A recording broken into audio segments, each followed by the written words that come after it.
Hello, hello, hello, hello. Welcome to Empowerment Moment with yours truly, Dr. G.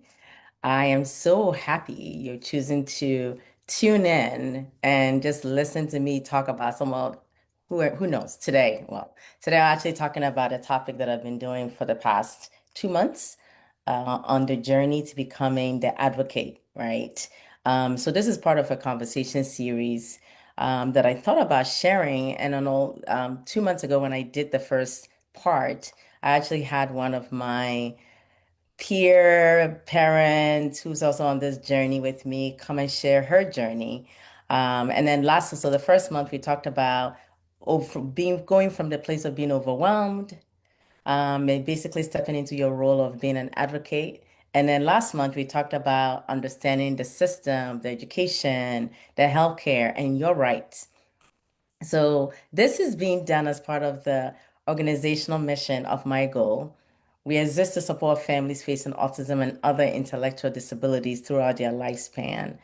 And our goal and our mission has always been to create connection and provide resources.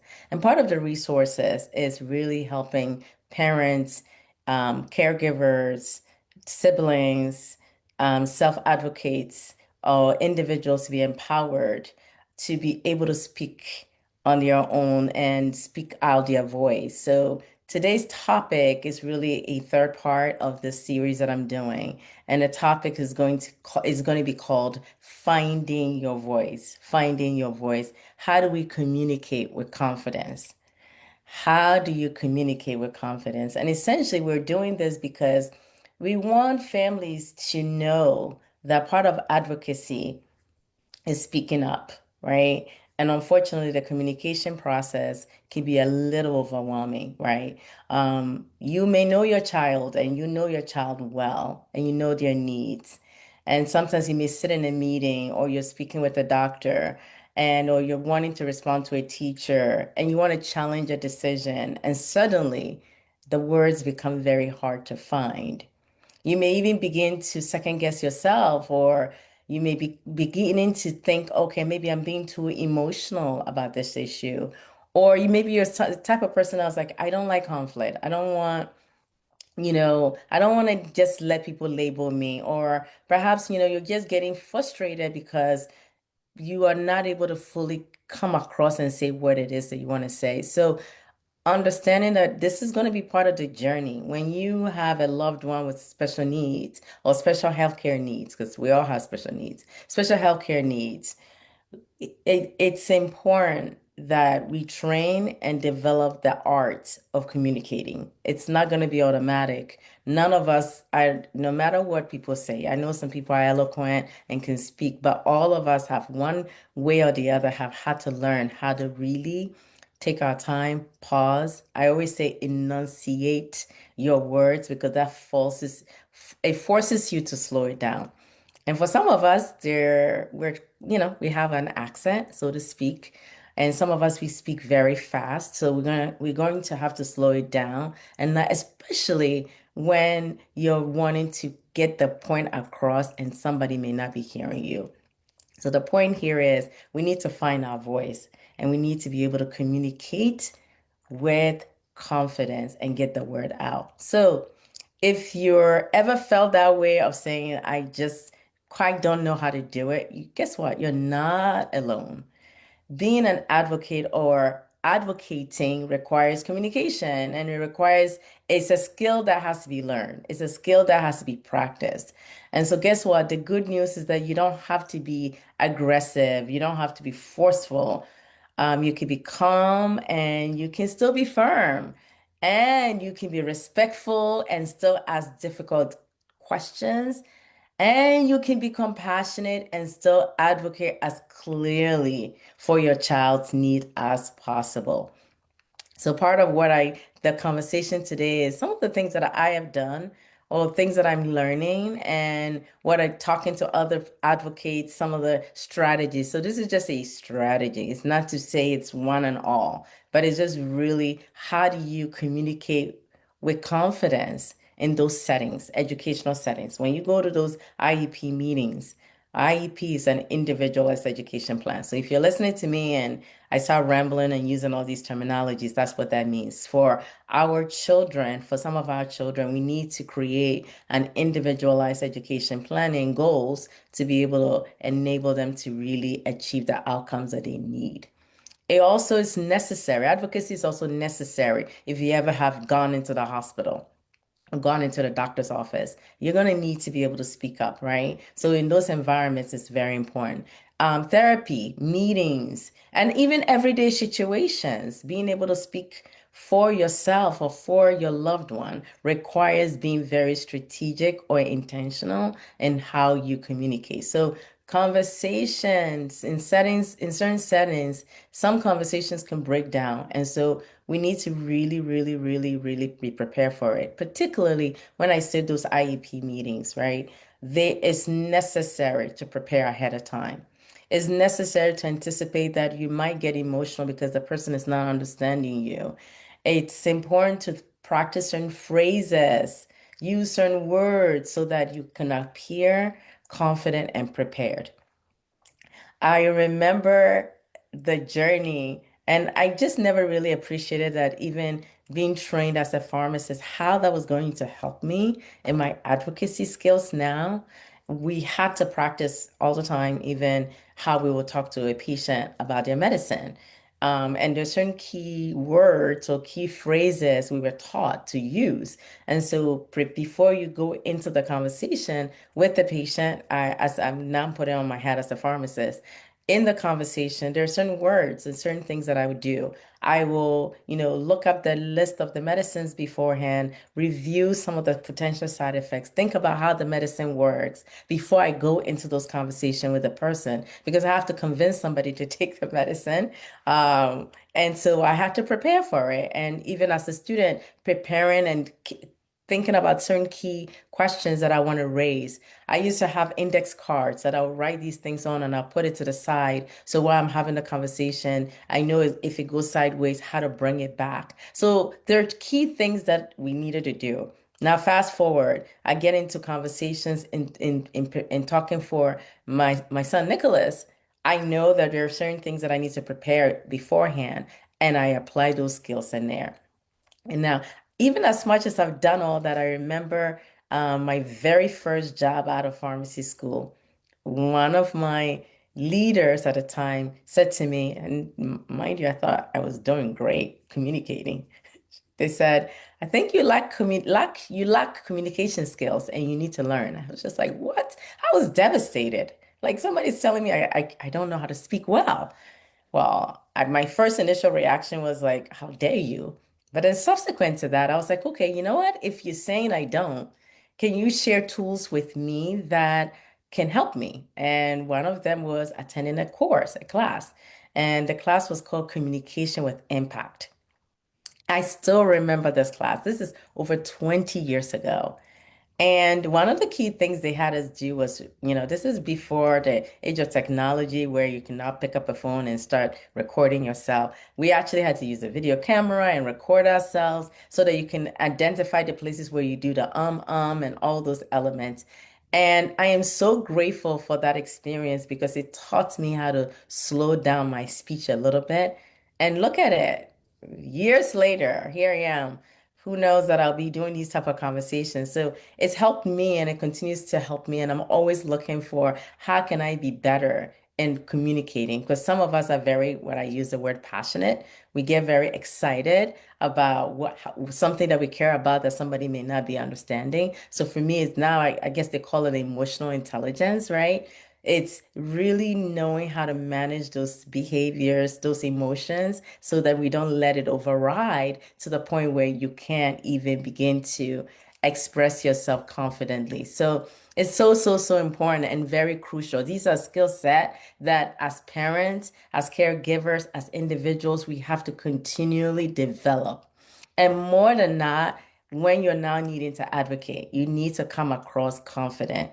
You need to come across credible. And you can't have people write you off because you have something important to say. So we first thing we need to think about is that communication is not easy. It's not straightforward.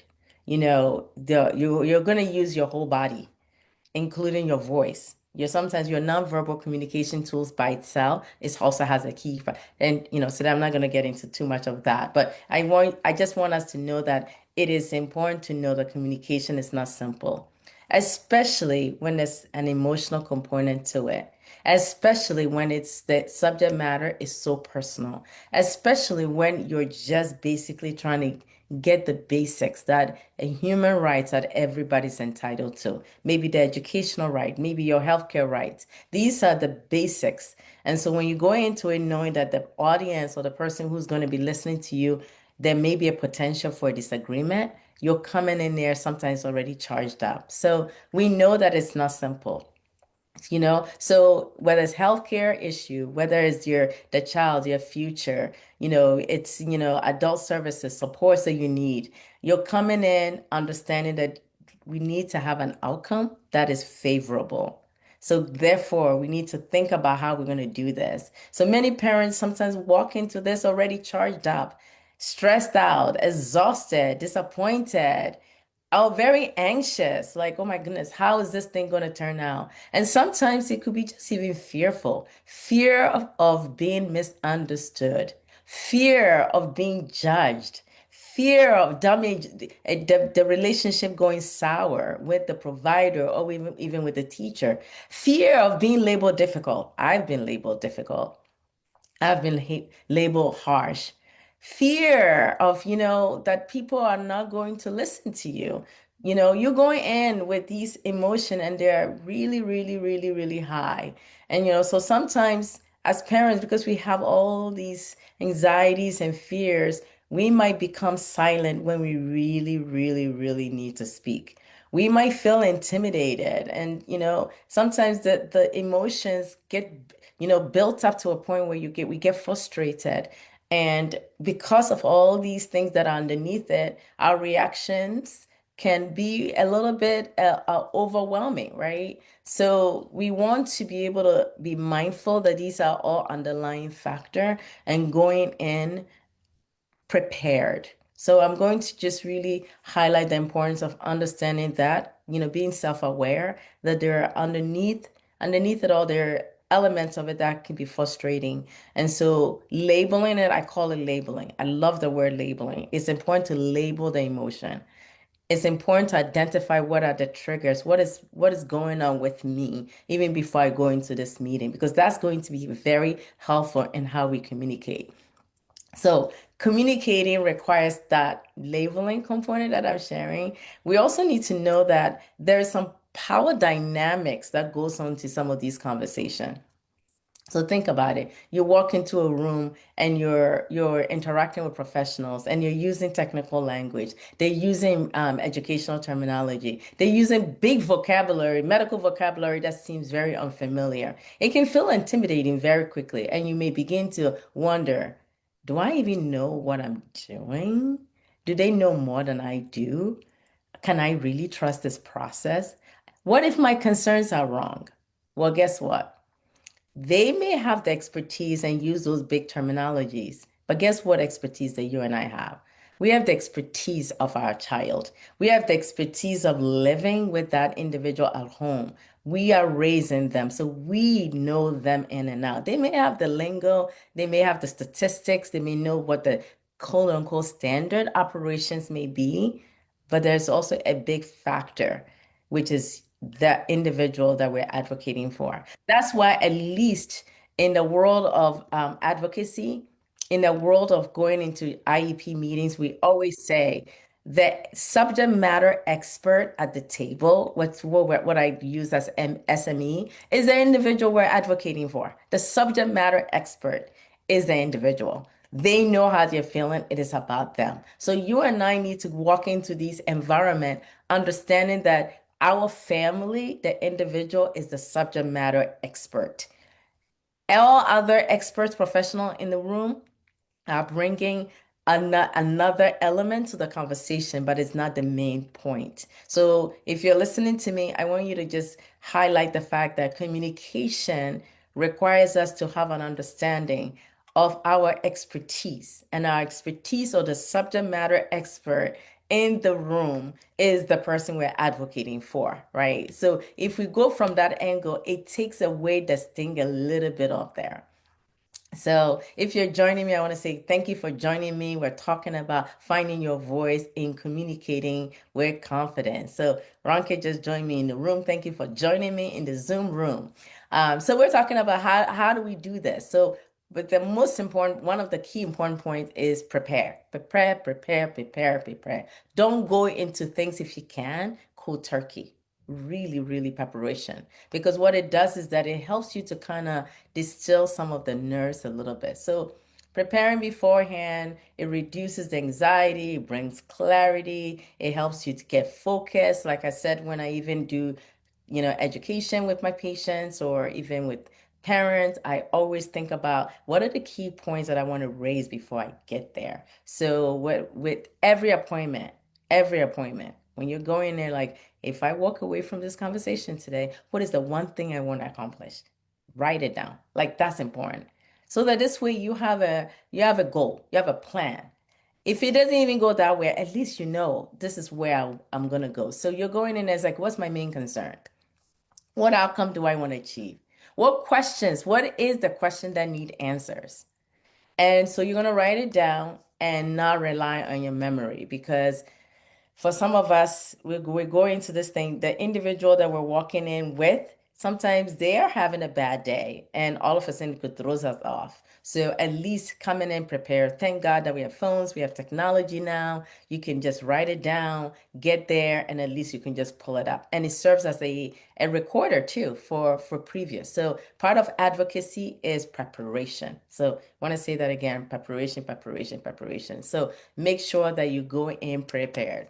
We also want to just make sure you highlight area when you go into the conversation. Highlight area. So if they gave you the document, which I always tell parents, make sure you go into these meetings, getting the agenda beforehand or even the documents they want you to review beforehand. And if they don't give it to you, don't go into these meetings without it because you're going to be blindsided and you're not going to have time. And if you do have the document beforehand, what I used to do is I used to tab it, put all kind of tabs on there. I have a highlighter, and I make sure people see because they will know that I have read it. I have read it, and I am ready.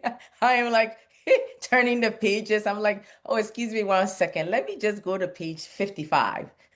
Oh, page 44. That is like the highlight. And then, when you put the tabs, I know these days I mean, thankfully you can still do it on a PDF or even a Word and just highlight it and have your computer with you, whatever document you have. But I like to write because I kind of remember it better, even if I don't.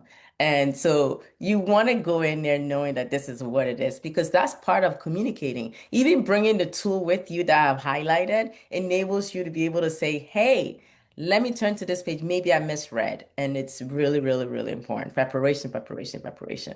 So the other piece practically that I also want to talk about is, the first thing is to open the question with clarifying question. Just sometimes, you don't want to just necessarily just bombard. You just want to just say, I just want to just understand why we're doing this. I want to, and you can also ask the questions like, can you help me understand how this particular support is going to help my child meet their need?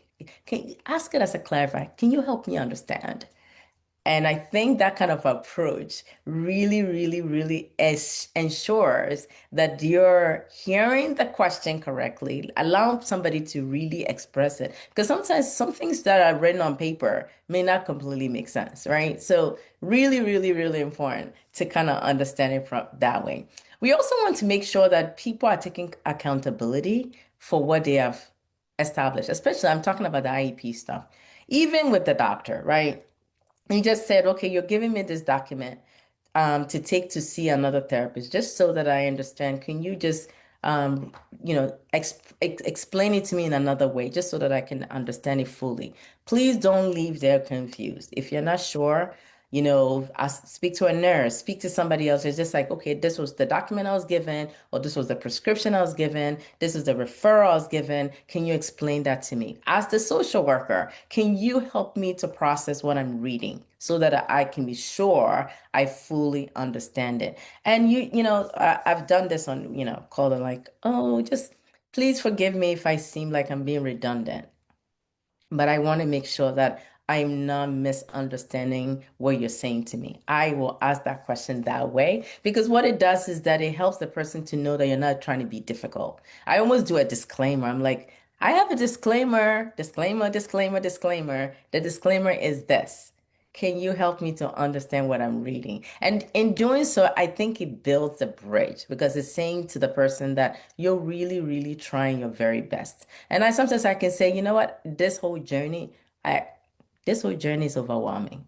And I really need to make sure I understand fully what I'm being asked to do. So I wanted to just make sure that we let people know we're human. We let people know that we're trying our very best to be that advocate for our child.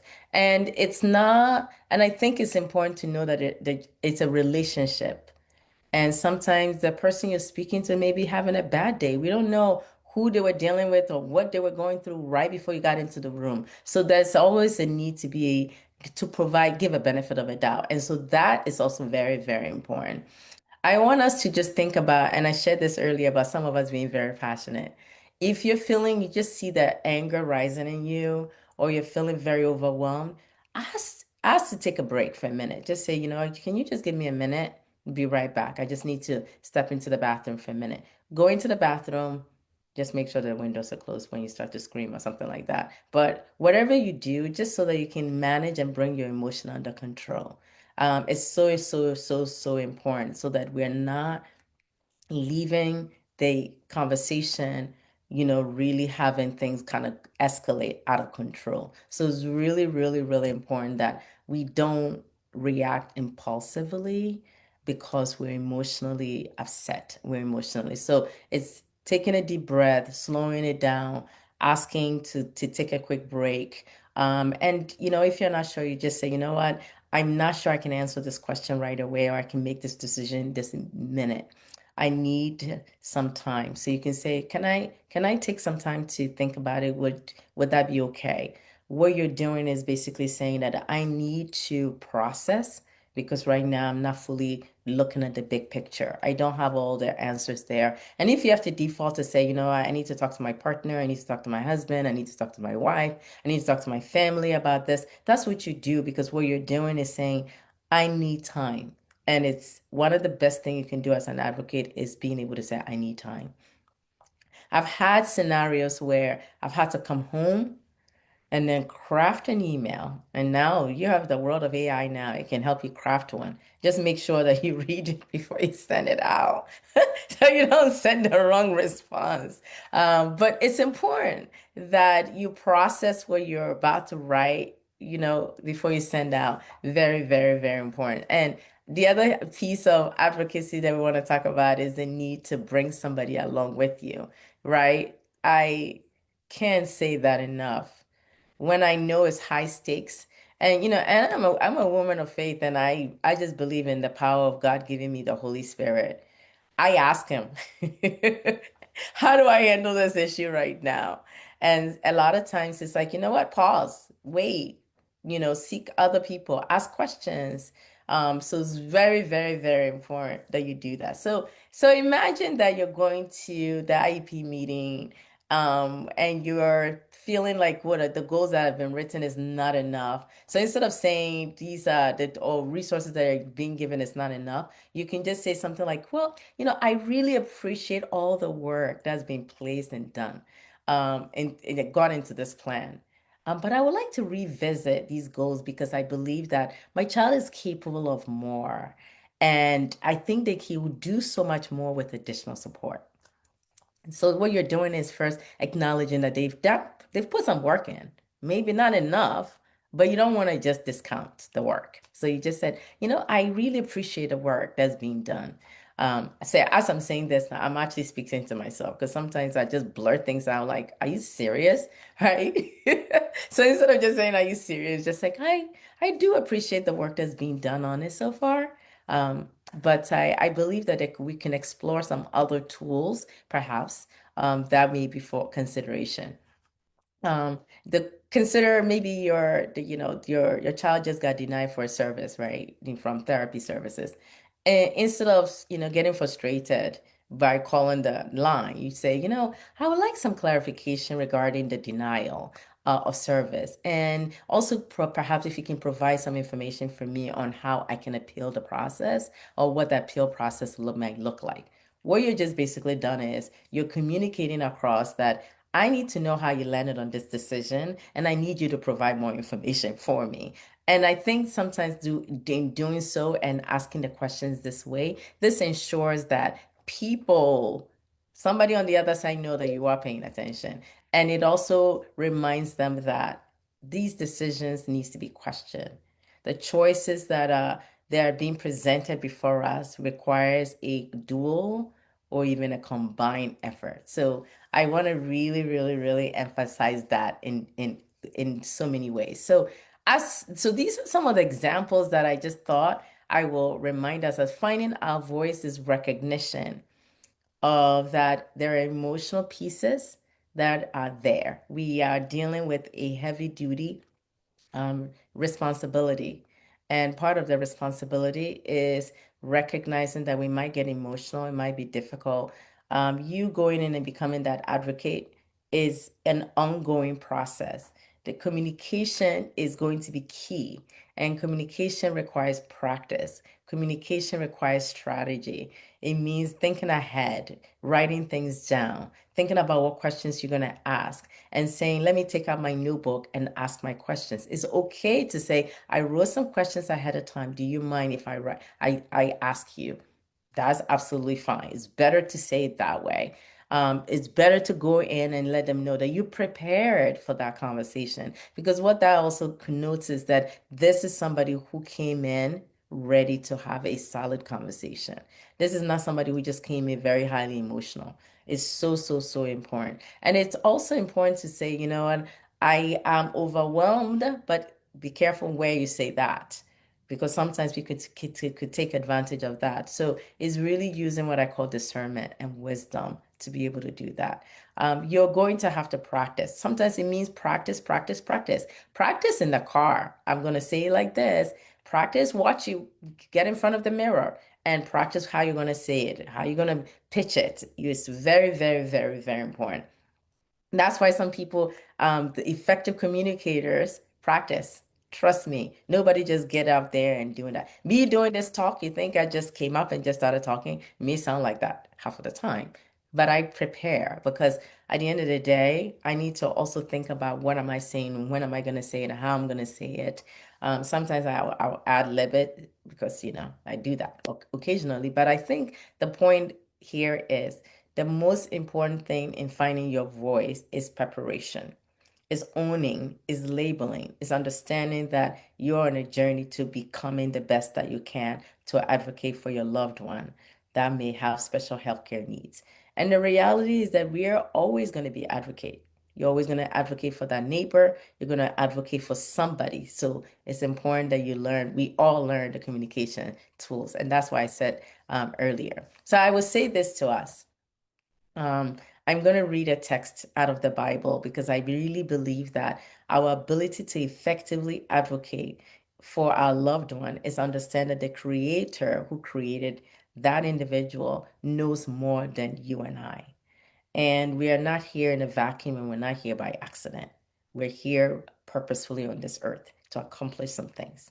So I've been on my goal journey for this 18 years. My goal is 18 years this year. And one of the things that has kept me sane is really walking a journey with my Lord and Savior Jesus Christ. Because without that, I will not be here and I won't be doing what I'm doing. And we as an organization will not continue to be able to continue to support others because while we are on the journey, we have to bring others with us. And we can only do that. And one of my favorite texts is, I can do all things through Christ who gives me strength. And he gives me that strength to be able to be a support to others and being able to be a support to other people on that journey. So I would say this to you. Hebrews 10:30, 35 and 36 says, remember, I'm reading from something called the Easy Version. It said, remember, you do not need, it says, so continue to be strong in your thoughts. If you continue to trust God, you will receive great things. You need to be patient and strong. Then you'll continue to do what God wants. As a result, you will receive what God has promised. That is a word for somebody today. God has promised that as you speak up, you speak out what the voice is giving you. Go there and do it. And remember, you don't have to be the loudest voice in the room to make an impact. You simply need the courage to use your voice with confidence. And confidence is not necessarily translating to just being the most eloquent in the room, it's just being authentic. And being authentic means just speaking your mind and speaking with your heart and letting them know that your loved one is the reason why you're speaking out. And I hope that's a blessing to somebody today. I hope that you know that you matter. And my goal exists to support you, to support your families, to support your children, and to support our community. So, on that note, that's what I have for us today. But we have some upcoming events today. So, if Nife, you're going to share and let us know what's up and coming.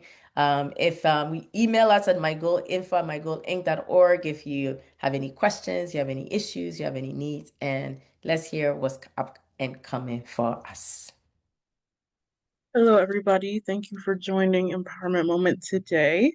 So, we have some stuff coming up in June to enjoy the warmer weather. Just want to get everybody outside, so let's have a good time. So, first of all, on June 13th, we have our summer swim meetup.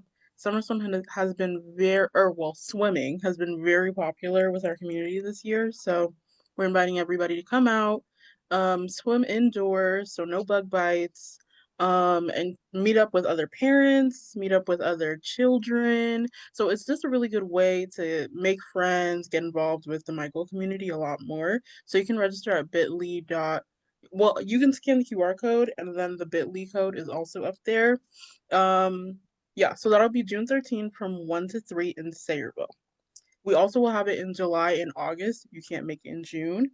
Yeah. And then we have Empowerment Moment again, June 25th. So if you know anybody that needs a word of encouragement, if you know anybody that just needs to be uplifted, invite them, tell them to come out because, of course, this is a really good time to be motivated, be uplifted, um, just in general. So that'll be Thursday, June 25th, 7 p.m. over Zoom, like how we are here. Of course, we have our amazing Father's Day golf outing, which is going to be a lot of fun. We actually had our Mother's Day spa outing last month, or actually it was this month. It was very popular. It was a lot of fun. We got some good reviews, so we're inviting our dads to come out do the same thing. We're going to go to Top Golf in Edison from 2 to 4 on June 28th. So make sure you register now because spots are limited. It's going to be a lot of fun just being able to fellowship with other dads, talk, hang out, make new friends. That's always the goal. So we hope to see you there. The QR code is down there. The link to register is also there. So make sure you RSVP as soon as possible to let us know you're coming because these spots are going to go fast. And Awesome. then Go ahead. and then lastly, I did send a link in our chat. Just let us know your thoughts and suggestions for future sessions. And if you have any questions, you can email us at info@mygoalinc.org. Excellent, excellent, excellent. Thank you, Nife. So, as you can see, backed by popular demand, we're bringing the Father's Day outing event. We've been focusing on the mothers for a while, only because a lot of times they even don't want to do anything for themselves. But we've been doing it fathers, so it was a little challenging in the past in getting turnout, but we're hoping that we love you. We want you guys to also have a time being recognized. So if you're in New Jersey, join us. We do these events as a way to continue to create a connection. So, once again, my goal is this to support families facing autism and other intellectual disabilities, which will include CP, Down syndrome, and other developmental disabilities throughout their lifespan. So, we're here to be a blessing, and we're able to do this through the generosity of all our donors, our supporters. So if you've been our donor and a supporter, we want to say thank you, thank you, thank you, thank you. Because of your generosity, we're able to provide this at no cost to the families, and we are blessed to be able to be a blessing. So if you're listening to me today, I hope you found your voice and you're going to go out there and be the best advocate for your loved one that has special needs, special healthcare needs. We will be continuing the series next month, so join us for that wonderful conversation. So thank you for joining us. Have a fantastic evening. Bye, bye, bye now.